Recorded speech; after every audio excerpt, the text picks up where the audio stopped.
옛날 옛적 깊고 깊은 산골짜기 사람의 발길이 닿지 않는 곳에 한 연못이 있었습니다.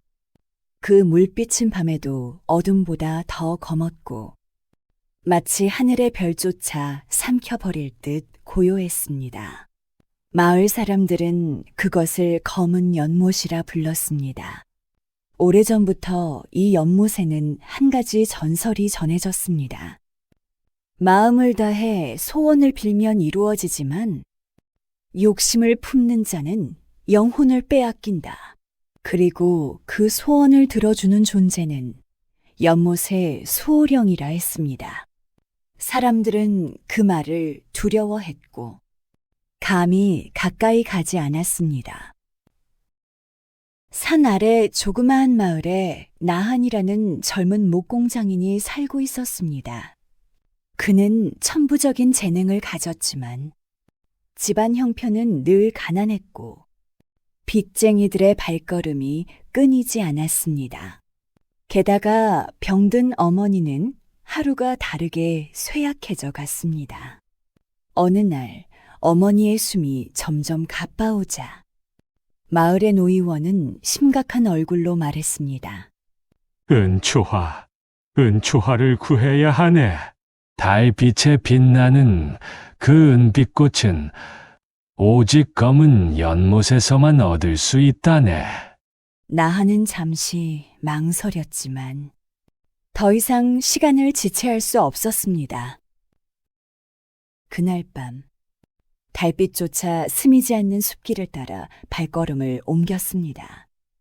바람이 나뭇잎을 스칠 때마다 마치 누군가 뒤따라오는 듯한 기묘한 기운이 감돌았습니다. 드디어 나하는 검은 연못 앞에 섰습니다. 수면은 유리처럼 매끄럽고 그 안은 끝없이 깊어 보였습니다. 그 순간 연못 한가운데서 희미한 안개가 피어올랐고 안개 속에서 긴 머리와 창백한 얼굴을 한 여인이 나타났습니다. 인간이여, 무엇을 원하는가? 그 목소리는 차가웠지만 어딘가 매혹적인 울림이 있었습니다. 나아는 두려움도 있고 간절히 말했습니다. 어머니를 살릴 은초화를 원합니다. 수호령은 잠시 그를 응시하더니 입가에 서늘한 미소를 띄었습니다. 대가를 치러야 한다. 너의 가장 소중한 것을 내게 바치겠느냐? 나하는 망설이다가 자신의 생명을 바치겠다고 했습니다. 그러자 수호령의 눈이 어두운 물빛처럼 깊어졌습니다. 너의 생명, 그것만으로는 부족하다. 대신 내가 너에게 운명을 빌려주겠다. 단, 3년 뒤 달이 가장 어두운 밤에 이곳으로 돌아와 나의 것이 되어라. 만약 약속을 어기면 네 목숨은 물론 네 어머니의 목숨도 잃을 것이다. 그 말과 함께 은초화가 연못 위에 피어올랐습니다. 나한이 그것을 손에 쥐자 여인의 모습은 물안개 속으로 사라졌습니다. 은초화를 얻어 돌아온 나하는 어머니를 살릴 수 있었습니다. 그 후 그의 삶은 거짓말처럼 달라졌습니다. 탁월한 솜씨는 소문을 타고 궁궐까지 전해졌고 왕이 직접 그를 불러 가구를 제작하게 했습니다. 가난한 청년은 명성과 부를 모두 거머쥐었습니다. 하지만 시간이 흐르며 나는 약속을 잊었습니다. 3년? 허황된 전설일 뿐이야. 내가 이 모든 걸 이룬 건 내 노력인데. 욕심은 점점 커져 더 많은 재물과 더 높은 지위를 원하게 되었고 어느새 그의 눈빛은 예전의 맑음 대신 탐욕으로 물들었습니다. 그리고 마침내 약속의 밤이 찾아왔습니다. 나하는 약속을 저버린 채 잠이 들었습니다. 짙은 구름이 달빛을 삼킨 밤, 어디선가 부드럽지만 서늘한 속삭임이 들려왔습니다. 나하나, 나하나, 약속을 잊었느냐? 서늘한 그 목소리에 이끌리듯 나하는 검은 연못으로 향했습니다. 하지만 이번에는 무릎 꿇지 않았습니다. 저는 제 힘으로 모든 것을 얻은 것이니 이제 제 것을 내줄 수는 없습니다. 순간 수호령의 눈빛이 차갑게 빛났습니다. 욕심은 결국 너를 삼킬 것이다. 그녀가 손을 뻗자 연못이 거대한 소용돌이로 변하며 땅이 갈라졌습니다. 나아는 발밑이 꺼져 내려가는 공포 속에서 문득 어머니의 얼굴을 떠올렸습니다. 아, 어머니만은 내가 지켜야 해. 그는 떨리는 목소리로 외쳤습니다.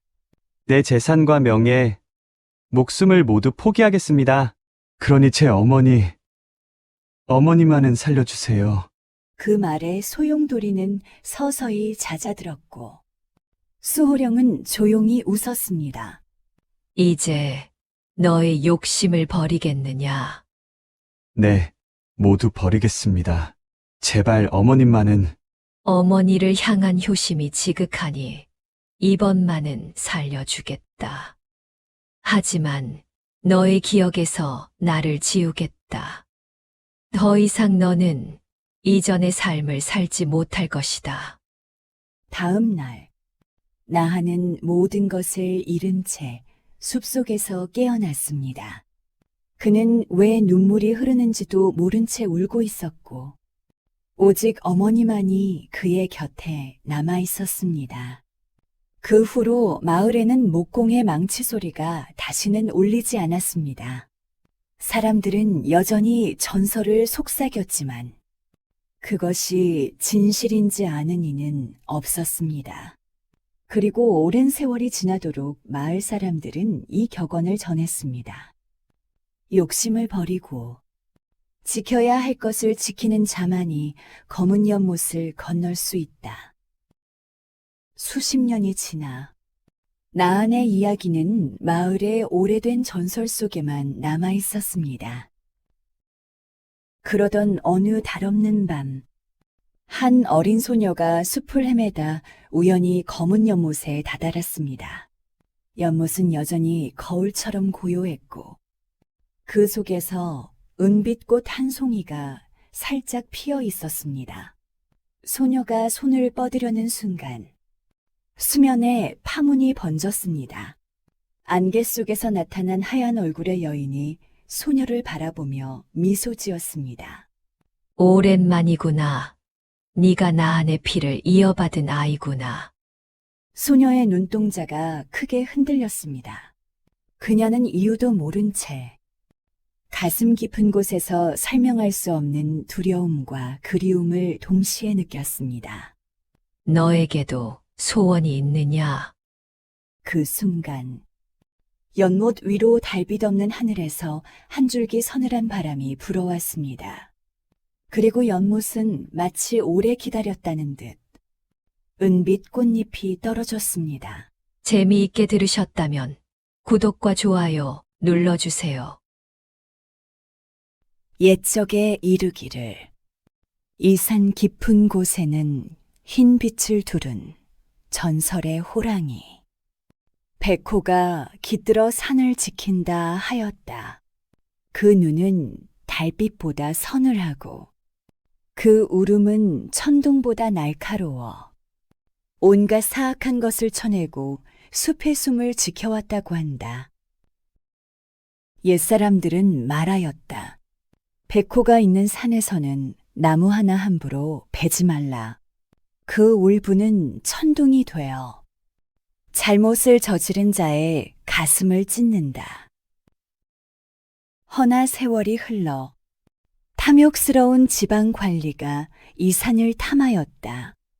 이 산은 금덩이와 다름없다. 나무를 베어 팔아 세금을 채우고 마을 사람들을 부역에 내몰아 더 많은 수확을 거둬들이면 되지 않느냐? 그의 명이 떨어지자 도끼와 톱이 산의 살결을 베었다. 맑은 시냇물은 흙탕으로 뒤덮이고 산짐승들은 살 곳을 잃어 허겁지겁 도망쳤다. 마을 사람들은 채찍에 끌려 돌을 나르고 아이들은 굶주린 배를 움켜쥔 채 울었다. 노인들의 손등은 피로 갈라졌으나 누구도 감히 소리를 높이지 못했다.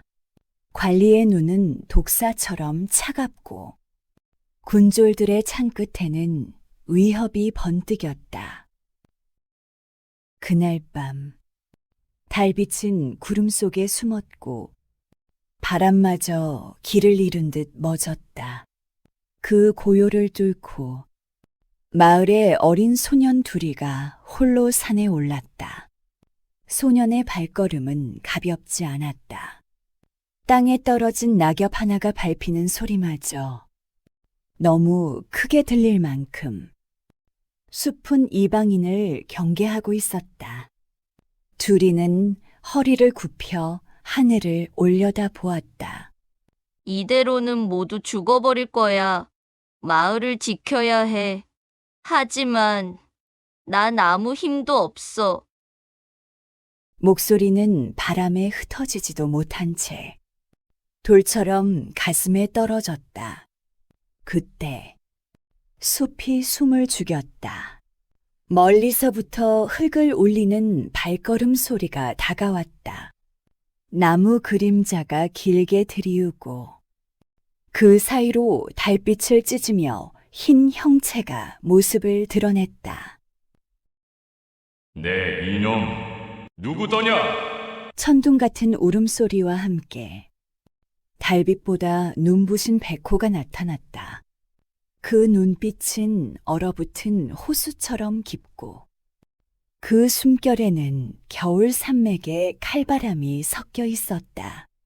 백호가 한 걸음 다가서자 둘이의 심장은 북처럼 뛰었다. 둘이는 무릎이 꺾일 만큼 두려웠으나 마을을 떠올리며 간신히 입을 열었다. 당신이 백호인가요? 제발 우리를 도와주세요. 마을 사람들은 너무 괴롭습니다. 관리가 모두를 죽게 만들 거예요. 백호는 오랫동안 두리를 굽어보았다. 그 시선은 두리의 뼛속까지 스며들어 숨겨둔 생각과 두려움을 들춰냈다. 인간아, 너는 어린아이일 뿐이다. 내 힘을 원한다면 악을 베어낼 용기가 있어야 한다. 두리는 떨리는 손을 꽉 쥐고 입술을 깨물었다. 더는 두렵습니다. 하지만 더는 보고만 있을 수 없습니다. 부디 힘을 주세요. 마을을 지켜야 합니다. 백호는 고개를 끄덕였으나 목소리는 더욱 낮고 깊게 울렸다. 기억하거라. 내 힘은 칼과 같아. 정의가 아닌 분노로 쓰인다면 너를 삼켜버릴 것이다. 그러자 백호의 숨결이 안개처럼 두리를 감쌌다. 순간 두리의 몸속에 산의 기운이 불처럼 타올랐고 호랑이의 눈빛이 두리의 눈 속에 번쩍 스며들었다. 숲속의 나무들은 가지를 떨며 그 변화를 지켜보고 있었다. 다음 날 아침, 마을 한복판에 서 있는 두리의 그림자가 길게 늘어졌다. 그 앞에는 관리와 군졸들이 있었다. 이제 마을을 그만 괴롭혀라! 두리의 목소리에 땅이 울리고 바람이 솟구쳤다. 돌이 갈라지고 군졸들의 무기는 부러졌다. 관리의 얼굴은 하얗게 질려 다리가 후들거렸다. 무슨 괴물인 것이냐? 살려다오. 그 순간 두리의 가슴 속에 검은 분노가 치밀었다. 손끝 하나면 그들을 단숨에 없앨 수 있었다. 이자들을 없애버리면 마을은 자유로워질 거야. 그 달콤한 속삭임이 귀를 파고들었다. 그러나 백호의 목소리가 마음속 깊은 곳에서 울렸다. 둘이야, 분노는 더 큰 악을 낳는다. 복수를 택하면 너는 인간이 아닌 괴물이 될 것이다. 둘이는 눈을 감았다. 뜨거운 숨이 가슴을 태웠고 마을 사람들의 웃는 얼굴이 하나둘 떠올랐다. 나는 괴물이 되고 싶지 않아. 마을을 지켜야 해. 백호의 힘을 내려놓자 둘이의 몸은 무겁게 무너졌다. 그러나 그 순간 군졸들은 더는 칼을 들지 못했고 마을 사람들은 용기를 얻어 그들을 몰아냈다.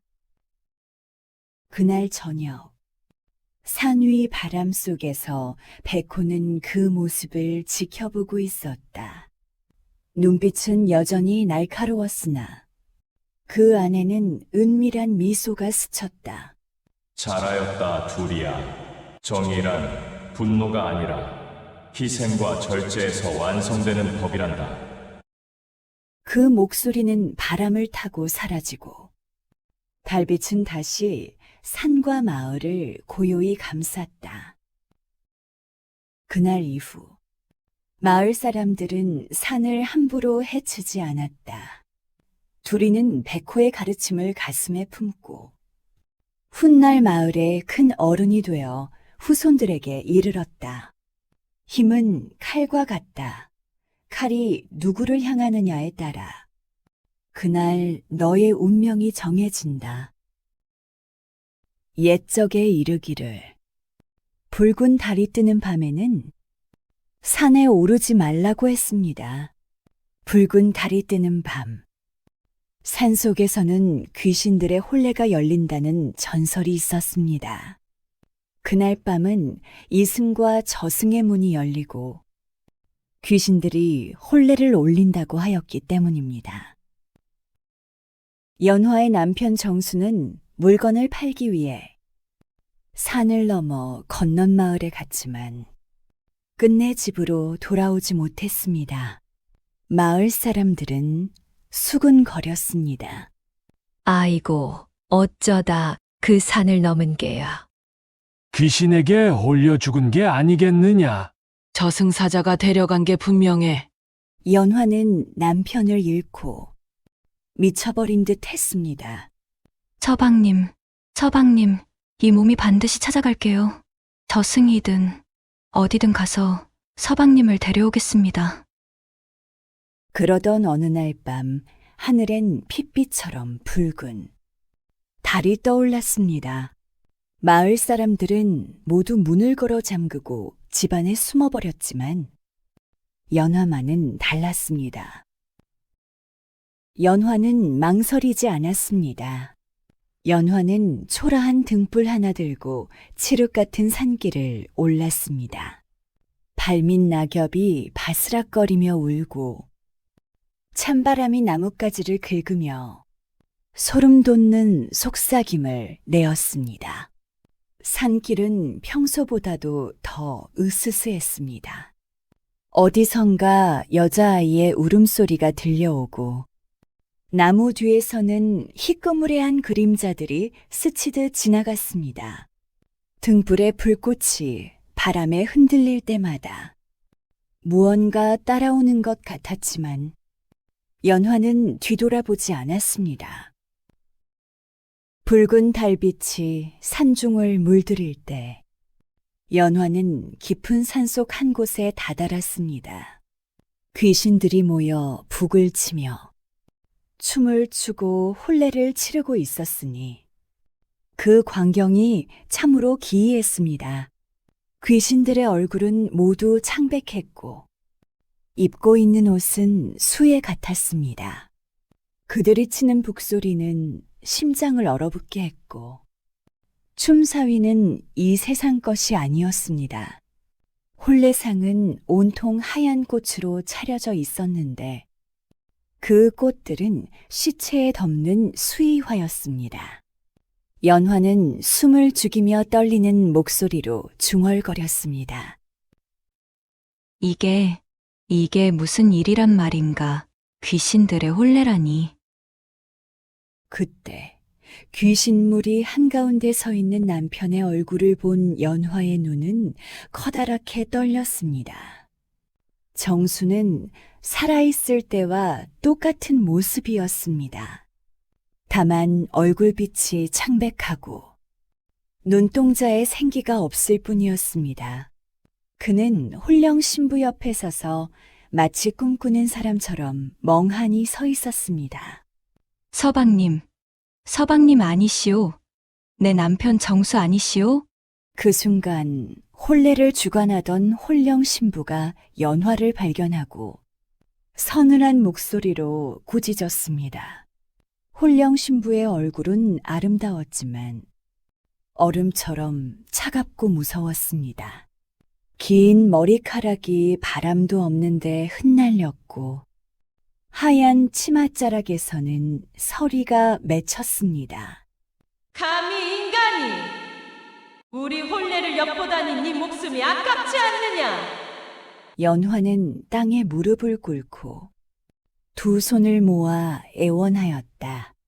부탁드립니다. 저 사람은 제 서방님입니다. 살아생전 제 곁을 지키던 이인이 제발 돌려주시오. 저를 벌하셔도 좋으니 제 서방님만은 보내주시오. 홀령 신부는 길게 웃음을 흘리고 냉혹하게 말하였다. 그 웃음소리는 얼음 조각이 부딪히는 소리 같았고 산 전체에 메아리 쳤습니다. 남편을 되찾고 싶다 하였느냐? 허나 이승과 저승의 인연을 거스르는 일, 함부로 될 일이 아니니라. 대가를 치러야 하느니라. 연화는 떨리는 입술로 답했습니다. 무엇이든 하겠사옵니다. 어떤 대가든 감내하겠사옵니다. 남편만 제게 돌려주신다면. 홀령 신부는 검붉은 달빛을 등지고 낮은 목소리로 말했습니다. 좋다. 살아있는 인간의 혼 하나를 데려오너라. 그리하면 네 남편의 혼을 돌려보내주겠다. 허나 붉은 달이 기울기 전에 해야 하느니라. 연화는 얼굴이 백지장처럼 하얗게 질렸다. 살아있는 혼, 인간의 혼 하나. 아니, 어찌 그런 일을 할 수 있단 말인가. 연화는 눈물을 머금고 깊은 산속을 빠져나와 마을로 내려갔습니다. 마을은 고요했습니다. 붉은 달이 뜨는 밤이면 모든 집은 문을 걸어 잠그고 촛불조차 켜지 않았기 때문입니다. 연화는 텅 빈 마을 길을 걸으며 생각했습니다. 누구의 목숨을 앗아야 할까? 어떻게 그런 끔찍한 일을 할 수 있을까? 아이들의 웃음소리가 들려오는 작은 집 앞에서 발걸음을 멈췄습니다. 그 집에는 홀어머니와 어린 딸이 살았습니다. 아이는 아직 7살밖에 되지 않았습니다. 연화는 그 집 문 앞에 서서 한참을 망설였습니다. 아이 하나만 데려가면, 서방님을 살릴 수 있다면, 이 작은 목숨 하나로 서방님을 되찾을 수 있다면. 손에 쥔 비녀가 부르르 떨렸다. 비녀는 남편이 살아있을 때 선물로 준 것이었습니다. 은으로 만든 것으로 끝이 날카로웠습니다. 연화는 그 비녀를 꽉 쥐며 문을 밀었습니다. 그때 문틈으로 어린아이의 눈동자가 연화를 올려다보았습니다. 아이는 큰 눈을 깜빡이며 무서워하지도 않고 연화를 바라보았습니다. 아주머니 누구세요? 왜 여기서 계세요? 그 맑고 순진한 목소리를 듣는 순간 연화의 가슴이 찢어질 것 같았습니다. 연화는 눈물이 솟구쳤습니다. 아니란다. 아주머니가 잘못 왔구나. 미안하다, 아이야. 나는 그럴 수 없구나.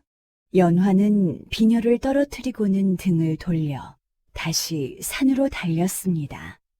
붉은 달빛만이 그녀의 길을 비추고 있었습니다. 혼례는 끝을 향해 가고 있었다. 연화가 돌아왔을 때 귀신들의 혼례는 절정에 달해 있었습니다. 붉은 달이 서산으로 기울어 가고 있었습니다. 홀령 신부가 연화 남편의 손을 이끌고 저승으로 향하려는 순간 연화가 숨을 몰아쉬며 나타났습니다. 시간이 다 되었다. 호는 가져왔느냐? 연화는 눈물이 흘러내리지 않도록 입술을 꾹 깨물며 답했습니다. 예, 가져왔습니다. 어디 있느냐? 누구의 혼이더냐? 연화는 떨리는 목소리로 말했습니다. 제 혼입니다. 이 몸을 가져가시오. 그러니 서방님을 살려주시오. 홀령 신부의 눈빛이 번뜩였습니다.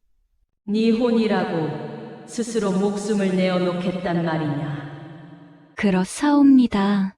서방님은 살아야 합니다. 저는 서방님 없이 살아갈 수 없으니. 그때 연화의 남편 정수가 정신을 되찾았습니다. 연아, 안 돼. 왜 나를 위해 그런 짓을 하려는 거요? 나는 차라리 이대로라도. 정수의 목소리에는 생전의 따뜻함이 돌아와 있었습니다. 홀령 신부의 주술에서 벗어난 것이었습니다.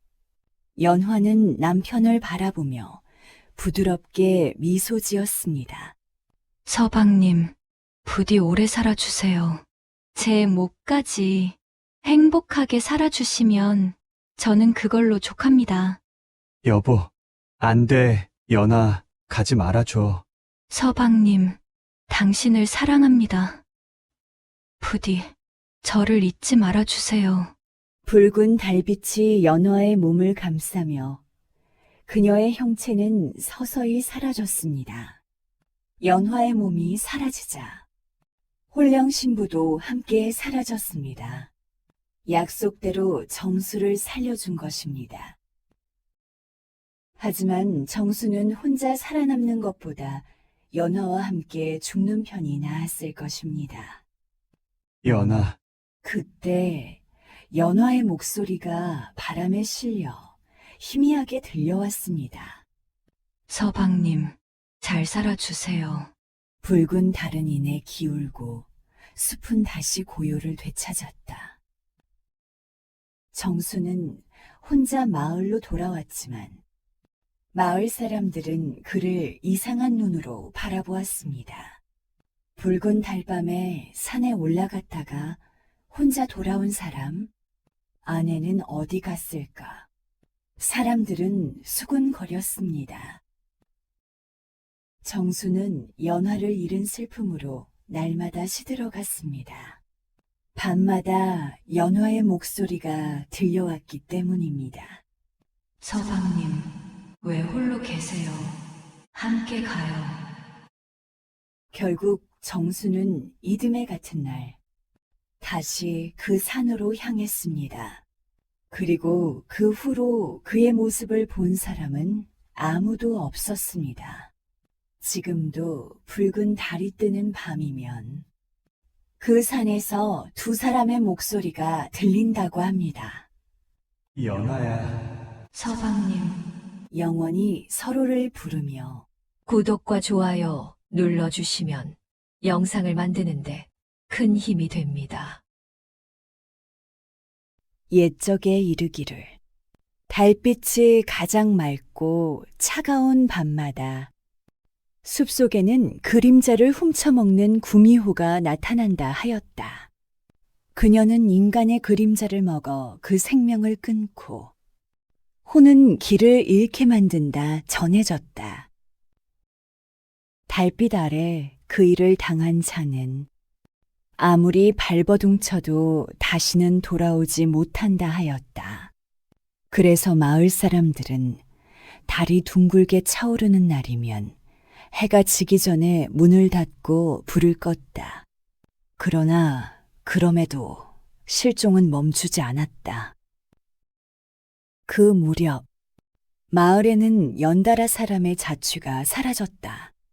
아이, 노인, 장정, 가리지 않고 흔적 없이 사라진 것이다. 이렇게 많은 사람들이 한날 한시도 아닌데 흔적조차 없다는 것이 말이 돼요? 그 의문을 풀고자 나선 자가 있었으니 학식과 담력을 겸비한 젊은 선비 현우였다. 그는 마을 어귀에서 숲속으로 이어지는 오솔길을 따라 들어갔다. 달빛은 마치 길을 가리키듯 흰띠처럼 뻗어 있었고 그 주변의 나무들은 기묘하게 고개를 숙여 그 빛을 피하는 듯 보였다. 바람이 불지 않는데도 잎사귀가 서걱이며 스쳤다. 그 소리는 마치 돌아가라 속삭이는 듯 했다. 길을 걷던 현우의 심장은 점점 빨라졌다. 정적 속에서 현우의 숨소리만이 크게 들리고 신발 아래 낙엽이 바스락이며 달빛에 드리워졌다. 그때 길 저편에 하얀 소복을 입은 여인이 홀로 서 있었다. 바람 한 점 없는 밤에 그녀의 옷자락만이 가볍게 흔들렸다. 이보시오. 이 밤중에 무슨 일로 숲에 계시오? 현우의 목소리가 고요를 깨자 여인이 천천히 고개를 들었다. 그 얼굴은 달빛 속에 비친 유리처럼 맑고도 차가웠다. 미소는 부드러웠으나 그 미소 속에는 묘한 서늘함이 있었다. 그리고 현우의 눈이 그녀의 발밑을 스쳤다.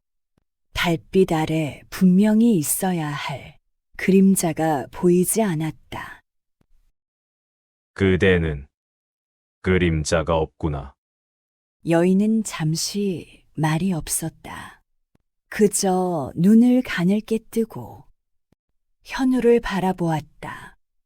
그 시선에는 인간이 헤아리기 어려운 깊이와 오래된 슬픔이 담겨 있었다. 마침내 여인이 낮게 속삭였다. 맞아요. 저는 인간이 아니에요. 하지만 곧 인간이 될 수 있어요. 마지막 그림자 하나만 있으면. 현우의 눈동자가 떨렸다. 바람 한 줄기 스쳤으나 그 바람 속에는 피와 흙 냄새가 섞여 있었다. 마지막 그림자라니. 설마 내 그림자를 원하는 것이오? 여인의 시선이 잠시 흔들렸다. 그러나 곧 고개를 숙이며 한숨 섞인 목소리가 흘렀다. 선비님의 그림자만 가져오면 저는 인간이 될 수 있어요. 그렇게 되면 숨을 쉬고 웃고 사랑할 수 있겠지요.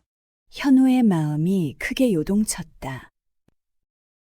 그녀는 지금까지 본 그 어떤 인간보다도 더 인간답게 슬퍼 보였다. 그 목소리, 그 떨림이 거짓이라 하기엔 너무도 절실했다. 현우는 이상하게 구미호인 그녀에게 마음이 끌렸고 그녀 역시 현우에게 마음이 끌렸다. 만약에 내가 그림자를 내어준다면 나는 곧 죽게 된다. 그대는 그것을 아느냐? 여인의 눈가가 희미하게 떨렸다. 압니다. 하지만 저는 당신의 마음을 알고 싶습니다. 혹여 저를 두려워하지는 않는지. 달빛은 더욱 눈부시게 내려앉았고 숲은 숨을 죽였다. 현우는 그 고요 속에서 오래도록 서 있었다. 그의 마음 속에서는 수많은 목소리가 싸웠다. 살아야 한다. 하지만 이 눈을, 이 슬픔을 두고 돌아설 수 있는가? 내가 산다면 마을 사람들이 또 사라지겠지. 그는 마침내 조용히 웃으며 여인을 바라보았다. 나는 그대를 두려워하지 않소. 오히려 그대를 잃는 것이 두렵소. 그 순간 여인의 눈동자가 흔들렸다. 숨소리가 고르고 달빛에 눈물이 반짝였다. 왜 저를 위해 목숨을 버리려 합니까? 글쎄, 나도 모르게 그대를 연모하는 마음이, 그대의 간절함이. 나는 그대가 살아남기를 바라오. 더 이상 마을 사람들을 해치지 말고 살아서 인간으로 행복하게 산다면 그것으로 충분하오. 현우는 발끝을 들어 달빛 속의 그림자를 길게 느렸다. 그림자가 마치 실처럼 풀려 여인의 발밑으로 천천히 스며들었다. 안 돼. 그만두세요. 저는 당신의 죽음을 원치 않습니다. 여인의 외침이 울렸으나 달빛은 그들을 무심하게 비추었다. 현우의 몸이 서서히 빛을 잃었고 손끝부터 발끝까지 바람처럼 흩어졌다. 그림자를 얻은 여인은 인간이 될 수 있었으나 그 순간 눈물이 얼굴을 타고 흘렀다. 그 눈물이 그림자 위에 떨어지자 그림자는 이내 바람 속에 부서져 흩어졌다. 선비님, 왜 저를 살리고 저를 인간이 될 수 없게 한 겁니까? 달빛이 흐르자 여인의 몸은 다시 하얀 털로 뒤덮였다. 긴 꼬리가 어둠 속에 흔들리고 울음소리가 숲 깊숙이 스며들었다. 그녀는 바람 속에 녹아 사라졌다. 그리고 숲 속에는 현우의 그림자가 홀로 남아 있었다. 달빛 아래에서 미동도 없이 다만 그 자리를 지키고 있었다. 그 모습은 마치 여인이 다시 돌아오기를 기다리는 듯하였다. 마을에는 더 이상 사라지는 사람 없이 평화로웠다 한다. 구독과 좋아요를 눌러주시면 영상 만드는데 큰 힘이 됩니다. 감사합니다.